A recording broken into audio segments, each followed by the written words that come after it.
Ok. Buenos días, mi nombre es Lenin y hoy vamos a revisar el examen físico renal para su curso de semiología. Lo primero es, probablemente como muchos de sus doctores ya le han dicho, para hacer un examen físico completo, lo primero es que se venga acompañado de una anamnesis detallada. ¿Por qué? Porque finalmente este va a ser nuestro primer enfrentamiento con el paciente, nos va a dar la información suficiente como para saber hacia dónde dirigir el examen físico. Entonces hay muchos antecedentes que uno debería preguntarle al paciente antes de comenzar a hacer el examen como tal. Acá tenemos 4 elementos principales donde van a tornar nuestras preguntas, partiendo generalmente por el dolor. El paciente siempre va a llegar a consultar por alguna molestia que tiene por lo general. Entonces, acá hay 3 tipos de dolores que se asocian mucho con el sistema renal en sí. Está la lumbalgia, los cólicos renales, que son característicos acá de esa sensación de afectación por algún cálculo que se pueda tener, donde hay dilatación y contracción para poder tratar de expulsarlo.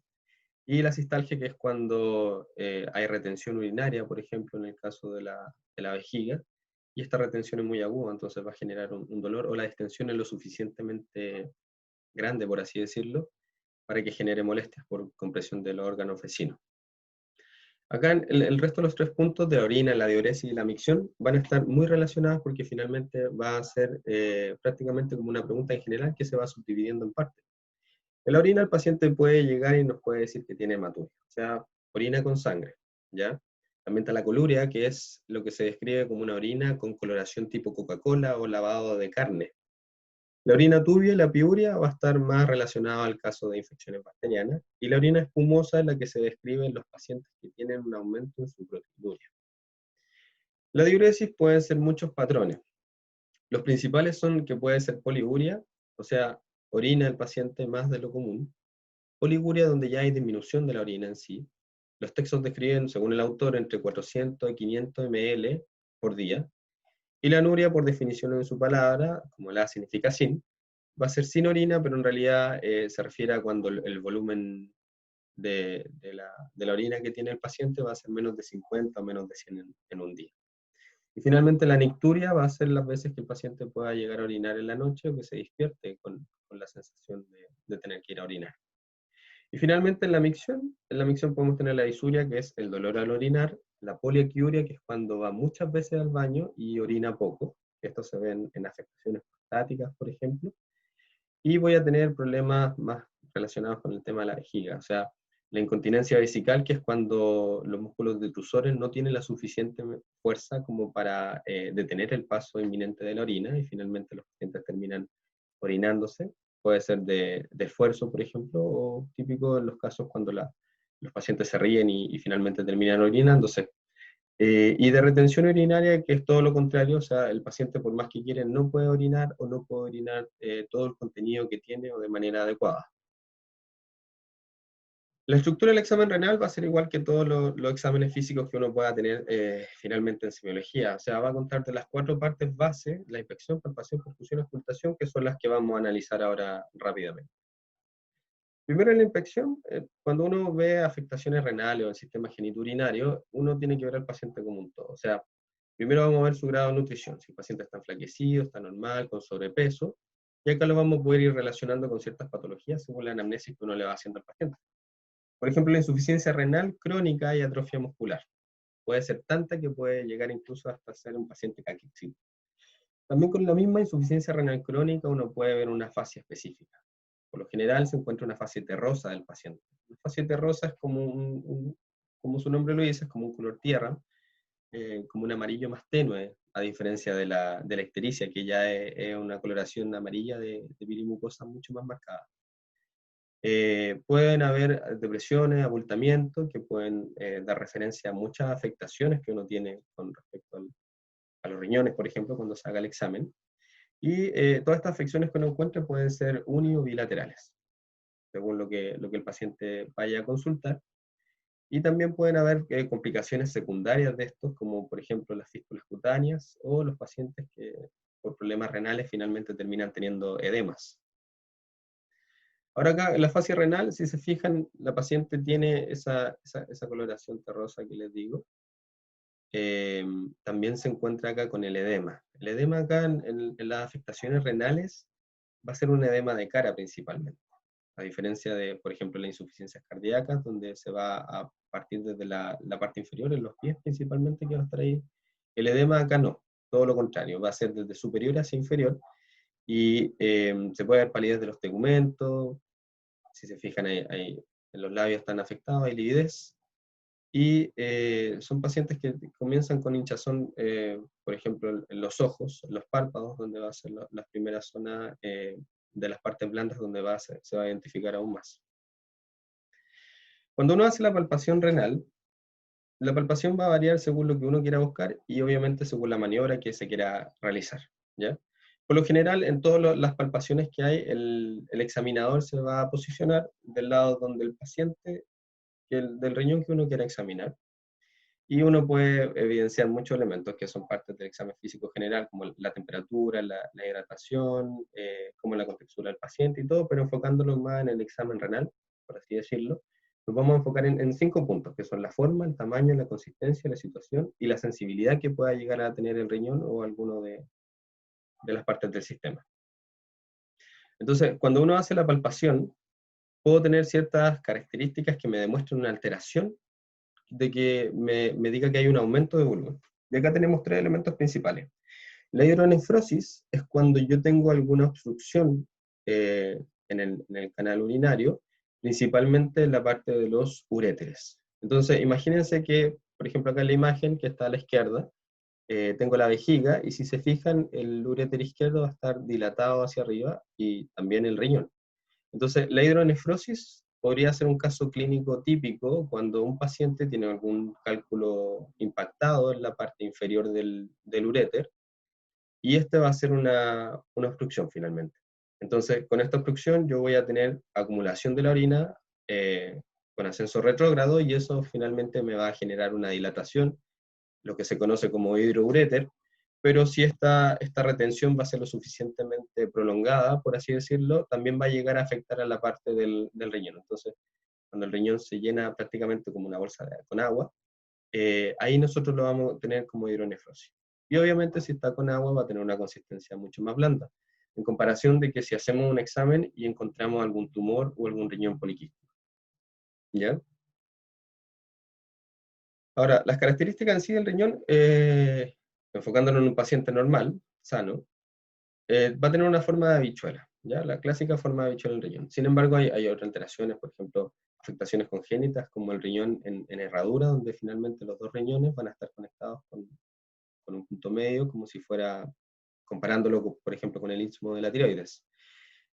Consistencia elástica, tiene una superficie lisa, va a estar envuelto por la cápsula de Gerota. Y con respecto a sus dimensiones, son bien variadas. Por lo general van de 6 centímetros de ancho, 12 centímetros de largo y unos 4 o 5 centímetros de espesor o grosor que pueda tener el riñón en sí. Y según sus características anatómicas, el riñón va a ser un órgano retroperitoneal y va a descender con la inspiración. O sea, yo cuando inspiro, finalmente el movimiento que hace el diafragma va a tender a que el riñón en ambas partes descienda. Y acá, si se fijan, en la parte inferior izquierda tenemos maniobras, que son las que vamos a ver a continuación. Entonces, la primera es la maniobra de Guyon. Tal como se fija en la imagen, con la mano izquierda, en este caso, que estamos examinando el riñón derecho, se va a posicionar en la zona posterior donde se debería ubicar, ¿ya? Los riñones van a estar protegidos por las costillas 12 y 11. Entonces, más o menos a esa altura, uno debería poner la mano menos dominante en este caso y generar como una suerte de como superficie para poder realizar el examen. Entonces, el paciente está en decúbito supino y yo abordo el riñón con mi mano, ¿cierto? Con la mano hábil, porque va a ser la que va a describir las alteraciones que yo pueda encontrar acá. Y la mano izquierda se va a ubicar por posterior, que me va a servir como base. Entonces yo con los dedos, con la yema de los dedos, voy a hacer presión cuando el paciente esté inspirando, porque como les dije, cuando uno inspira, los riñones descienden, entonces va a ser más fácil palpar ahí. Entonces, yo tomo la espalda del paciente, la dejo como firme y mientras el paciente va inspirando profundamente, yo voy a introducir los dedos y así voy a tocar, en este caso, el polo inferior. Entonces acá, después de las maniobras, les voy a mostrar un pequeño video que les va a servir para saber realmente cómo se hace la maniobra.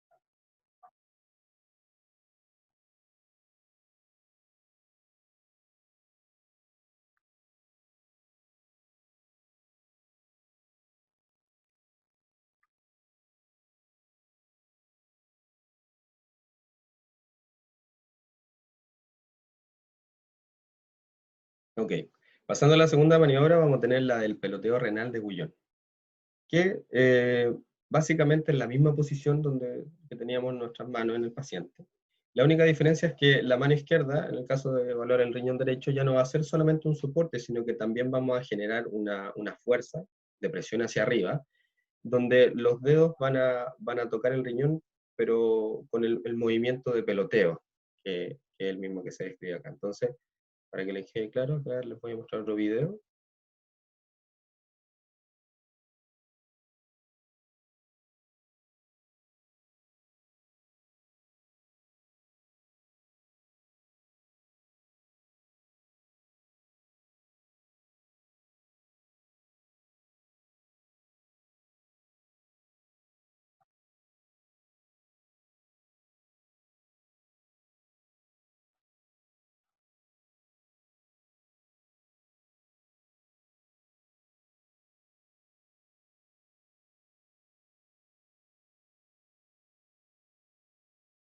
Entonces, si se fijan acá, la posición de la mano la hizo distinta, pero es porque se está evaluando el riñón izquierdo.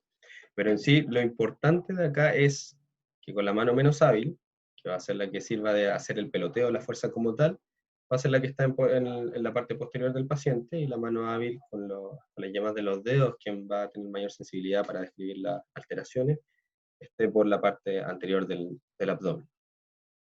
Después está la maniobra de Glenner, que acá esta maniobra se describe con 3 tiempos. Entonces, primero está el acecho, la captura y finalmente el escape.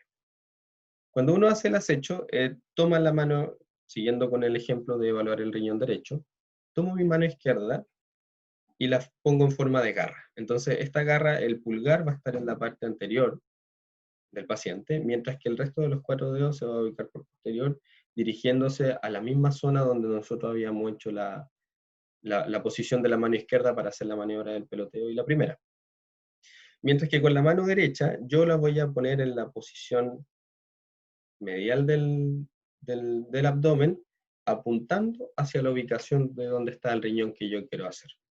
Entonces, esa es la primera parte. Yo tengo ahí el acecho como tal. Entonces formo una especie de pinza con la mano izquierda y la mano derecha voy a hacer como un tabique que se va poniendo en forma de oposición para que pueda ser capturado el riñón ahí.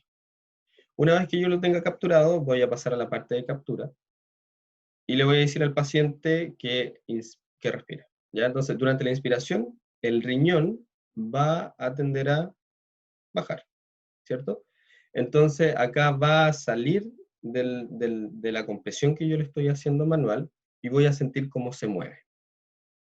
Y finalmente va a estar relacionado también con la última fase, la parte del escape, donde se escapa de la pinza por completo el riñón y se mueve hacia arriba, se mantiene fijo, va a depender de las afectaciones que yo tenga acá en el riñón como tal, que los vamos a ver un poco más adelante, donde principalmente se ve la tosis renal.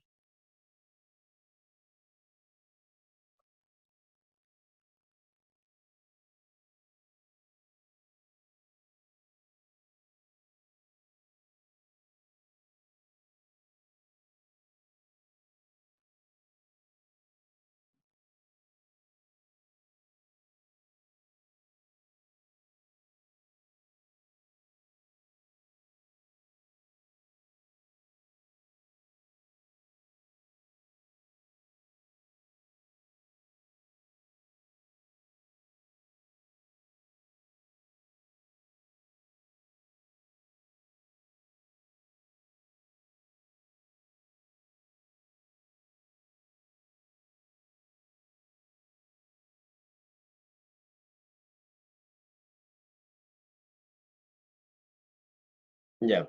Después del método de Israel, uno le va a pedir al paciente que se ponga en decúbito lateral. Y le vamos a decir que se ponga en decúbito lateral izquierdo o derecho, según sea la posición que uno quiera, pero con el fin de evaluar el riñón contrario a donde el paciente esté apoyado. Entonces, por ejemplo, en esta imagen, en el caso mostrado, se va a palpar el riñón derecho. Lo que yo voy a hacer es que mi mano derecha la voy a ubicar en la fosa ilíaca derecha en esta parte, y la mano izquierda se va a ir a la región lumbar como en las otras maniobras que hemos visto. Entonces, con la punta de los dedos yo voy a apretar hacia la profundidad, ¿cierto? Suavemente, y voy a tener la mano en posterior haciendo como la fuerza para que se mantenga ahí. Y así voy a poder palpar el riñón.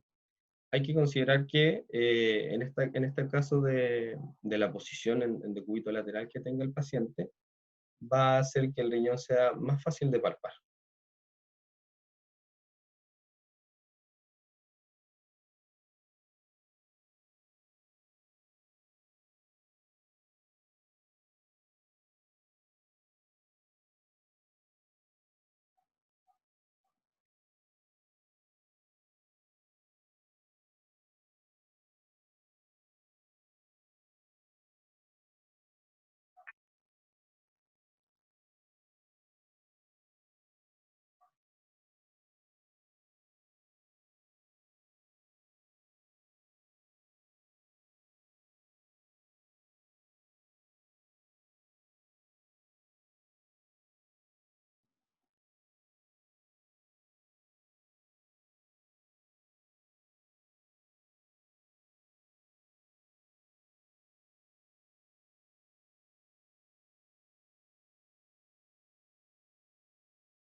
Ya.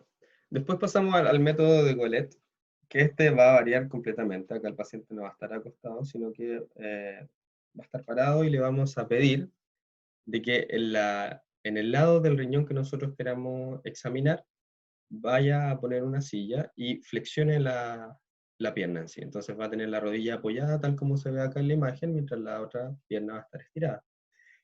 Ahora, este procedimiento sigue siendo bimanual igual que todos los procedimientos que hemos visto.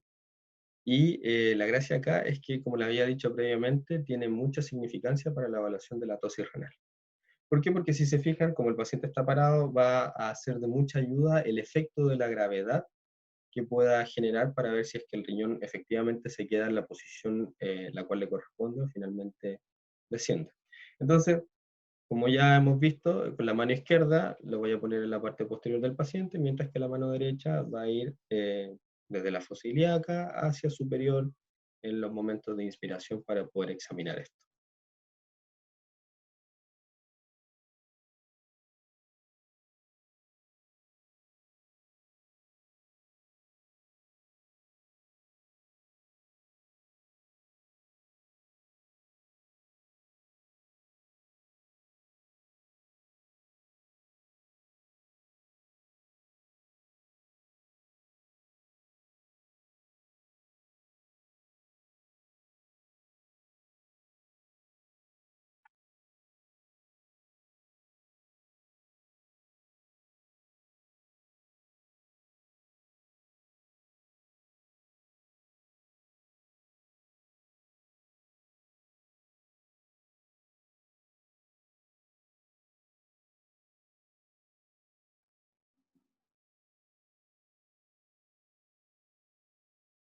Ya, entonces como le había mencionado, acá lo que se quiere evaluar es la tosis renal. Entonces, tenemos 4 grados de tosis. La tosis renal en sí es cuando el riñón tiene algún problema y no se puede quedar en su fosa como tal. Entonces, frente a ciertos movimientos, por ejemplo, acá en la maniobra de Goelet, con la influencia de la gravedad, se va a ver una tosis, o sea, una caída del riñón en sí. Y acá el grado 1 va a ser que solamente el polo inferior es palpable, que es por lo general lo que se puede hacer. El grado 2 ya voy a empezar a palpar más de la cantidad normal que se considera como elemento del riñón. Voy a tocar la mitad. Entonces, avanzando al grado 3, ya tengo todo el riñón en inspiración, significa de que hay una movilización bastante eh, abrupta de esto. Y finalmente el grado 4 es cuando el paciente hace la maniobra, inspira y finalmente el riñón cae, pero ya no vuelve a su sitio normal. Pasando a otra maniobra, la maniobra de Montenegro es que yo le voy a decir al paciente que se ponga acostado al pecho, boca abajo, y tal como se muestra acá en la imagen a la derecha, yo con mi mano dominante voy a poner la mano en la parte anterior del abdomen, mientras que con la mano izquierda voy a hacer presión, presión hacia abajo. Entonces así yo voy a sentir los movimientos que pueda a tener el riñón y con los dedos de la mano derecha voy a sentir la alteración, algún quisto, alguna masa que pueda sentir ahí. Entonces, como la maniobra del peloteo, pero que el paciente está acostado boca abajo.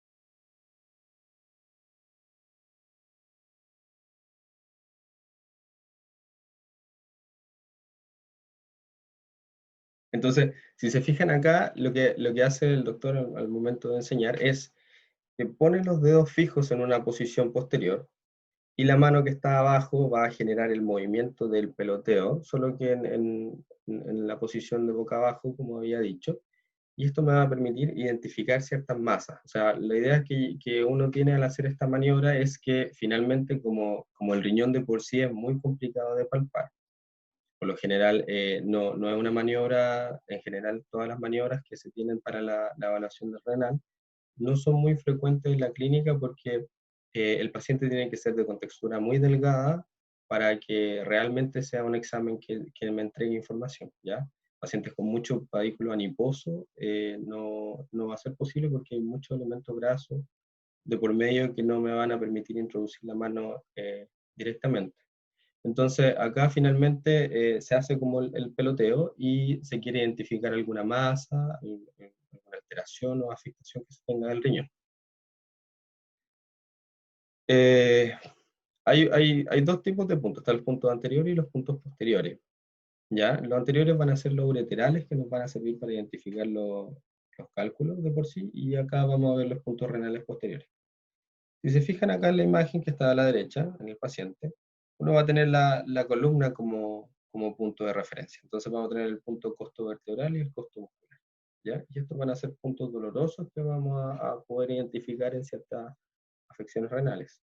El punto costo vertebral finalmente va a ser la unión que tenga la doceava costilla con la vértebra en sí. Y la parte costo muscular va a ser también el borde inferior de la última costilla, pero trazando una línea imaginaria de la zona lumbar.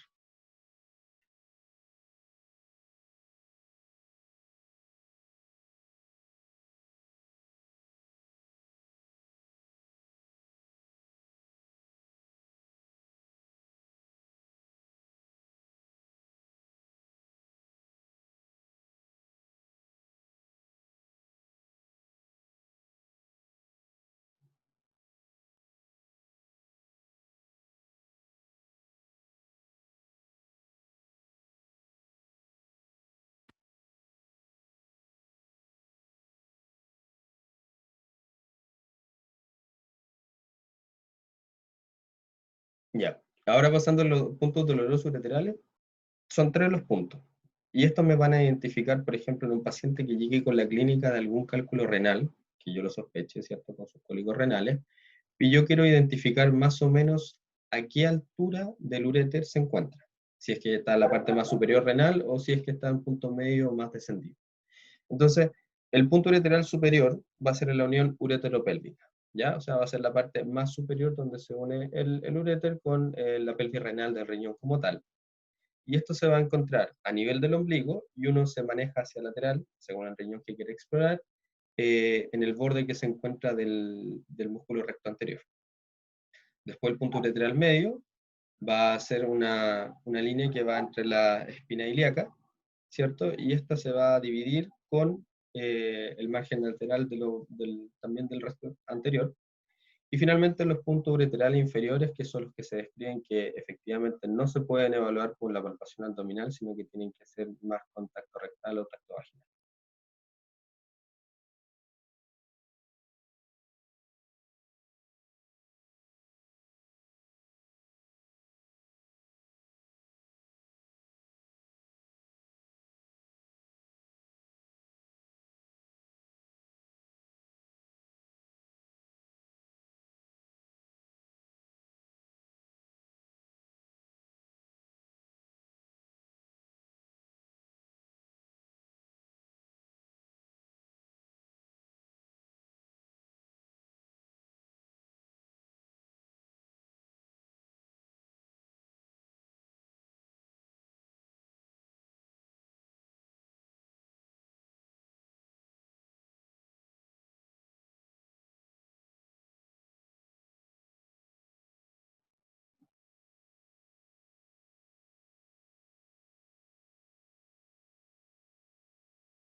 Ahora, uno de los elementos que también hay que examinar acá cuando se hace el examen general renal es la vejiga. Como lo había mencionado previamente, la vejiga puede tener una extensión lo suficientemente importante por una retención de orina.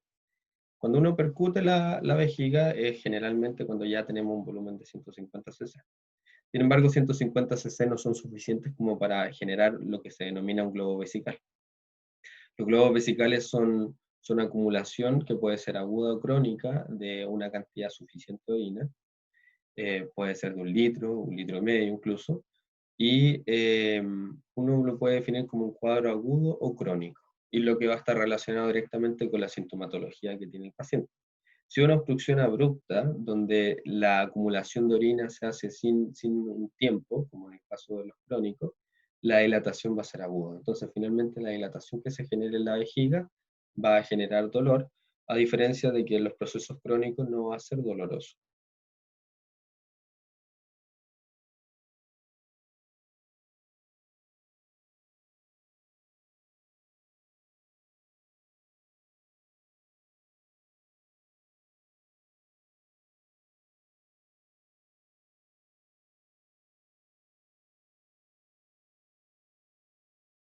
Entonces, si se fijan acá en este paciente, por la examinación que hace, se nota que hay una masa, hay una pelota ahí. Entonces, eso es lo que definimos como globo vesical como tal.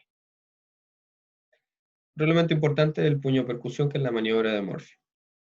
Aquí, como se ve en la imagen, bueno, hay dos formas de hacerlo. Uno puede percutir directamente con el puño o, por lo general, uno pone la mano como un punto de apoyo y golpea por encima, ¿ya? Así no puede ser tan molesto o doloroso para el paciente como un golpe directo. En condiciones normales, el riñón no debería doler. Bueno, más que el riñón sería la fascia de Gerota que lo rodea. Y el puño de percusión se va a considerar positivo cuando se haga esta maniobra y el paciente sienta un dolor que suele ser de gran intensidad, ¿ya? Acá muchas veces uno se puede confundir en la clínica porque le hace como un golpecito al paciente y el paciente dice, no, sí, me dolió un poco, pero la verdad es que para hablar del signo de Murphy es un dolor bastante grande.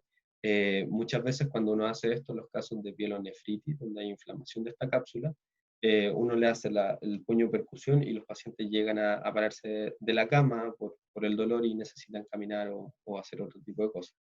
Igual hay otras patologías que pueden demostrar esta afección como litiasis renal o alguna neoplasia.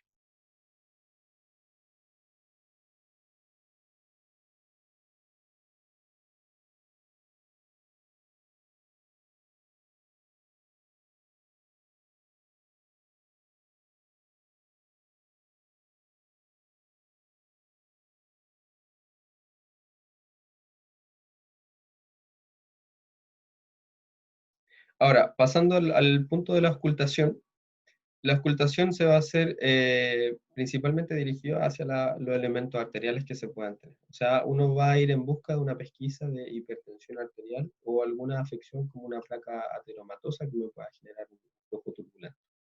Entonces, la búsqueda de estos soplos se tiene que hacer con el sujeto acostado en decúbito lateral o puede estar en decúbito supino también, según la arteria en sí que se quiera evaluar.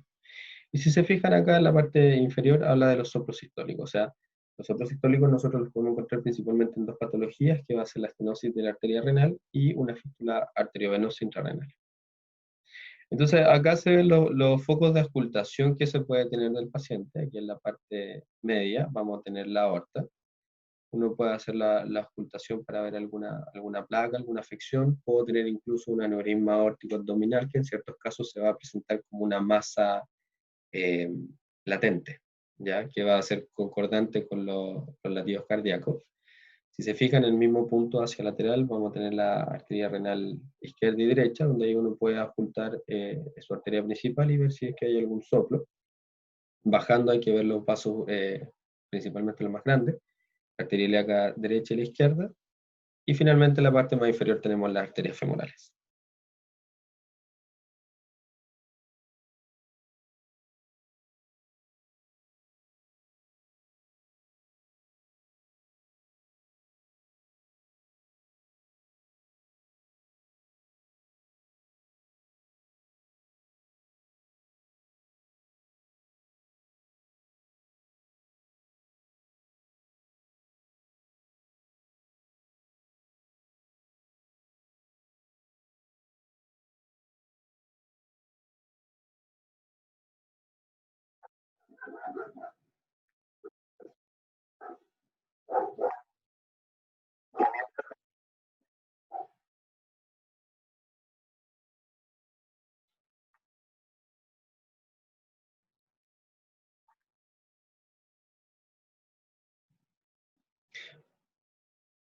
Bueno, aquí el doctor cuando hace referencia a las ilíacas primitivas, hace referencia a las ilíacas comunes antes de la división que tengan interna y externa.